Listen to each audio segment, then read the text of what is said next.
Halo teman-teman, jumpa lagi di channel saya. Kali ini saya akan mereview salah satu produk Apple yang saya gunakan, yakni AirPod Pro ya. Ini kebetulan kemarin saya beli iPhone dan sebelumnya pernah sempat punya AirPod biasa ya, Gen 2 kalau nggak salah. Saya beli 4 tahun yang lalu dan sekarang pengen nyoba AirPod yang Pro ya. Secara garis besar saya kira AirPod yang pertama itu sudah enak, feel di telinga juga sudah bagus. Karena memang kita menggunakan produk Apple, jadi mau nggak mau memang kita harus menggunakan AirPod yang satu produk ya sama. Karena kalau memakai produk lain, menurut saya pribadi itu ada semacam nggak maksimal gitu suaranya itu. Kalau kita pakai produk Apple, misalkan iPhone, maka kalau menggunakan AirPod-nya dari produk Apple juga itu feel-nya terasa banget dan beda ya suaranya. Nah, AirPod Pro termasuk salah satu generasi yang menurut saya produk AirPod earbud ya yang cukup bagus dan harganya cukup di atas rata-rata earbud yang lain ya. Tapi memang suaranya menurut saya cukup maksimal. Nah, di dalamnya seperti biasa teman-teman, saat unboxing itu kita mendapatkan chargernya, dia sudah USB Type-C ya.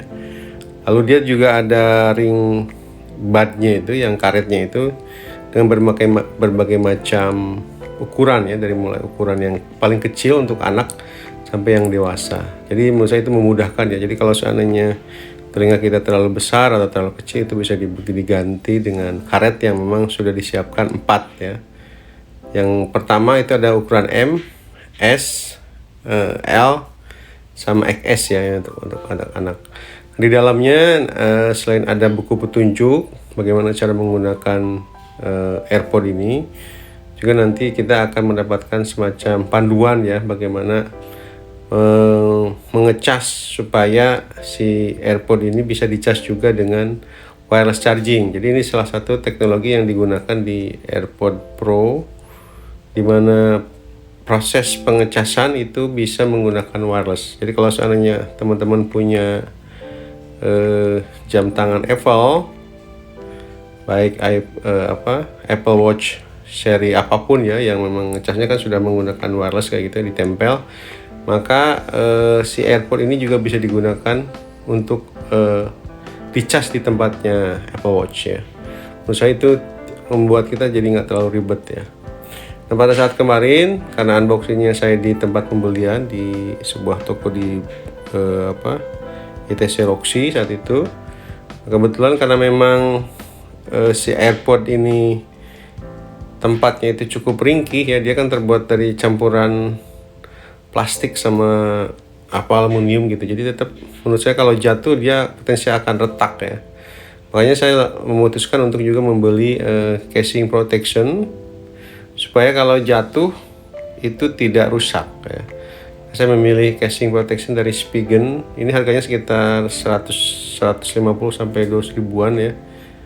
Dan cukup bagus. Jadi kalau seandainya teman-teman nanti menggunakan AirPod Pro ya, pastikan membeli casing yang pas dan supaya saat nanti jatuh dan lain-lain itu masih terlindungi ya.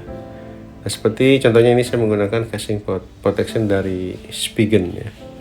Secara garis besar saya kira dengan kita menggunakan casing protection ini maka membuat merasa aman dan nyaman aja kalau seandainya suatu saat jatuh. Dan ini ada semacam pengaitnya ya, pengaitnya bisa dipasang di tas kita ataupun di celana, dan saat dibuka juga dia pemasangan cukup mudah ya, pemasangannya cukup mudah, dibukanya juga cukup mudah. Dan tombol-tombolnya semua tetap masih bisa dipakai, termasuk tombol untuk ngecas lubang-lubangnya juga masih cukup presisi banget ya. Nah, setelah dipasang casing, saya akhirnya mencoba untuk menyeting ya, karena kemarin pada saat di tokonya tidak sempat nyeting secara maksimal. Jadi salah satu kelebihan dari AirPod ini diantaranya dia ada noise cancellation itu ya. Jadi ada 3 settingan yang menurut saya ini tidak ada di AirPod sebelumnya yang bukan Pro ya. Di antaranya dia bisa adaptive voice ya, jadi kita bisa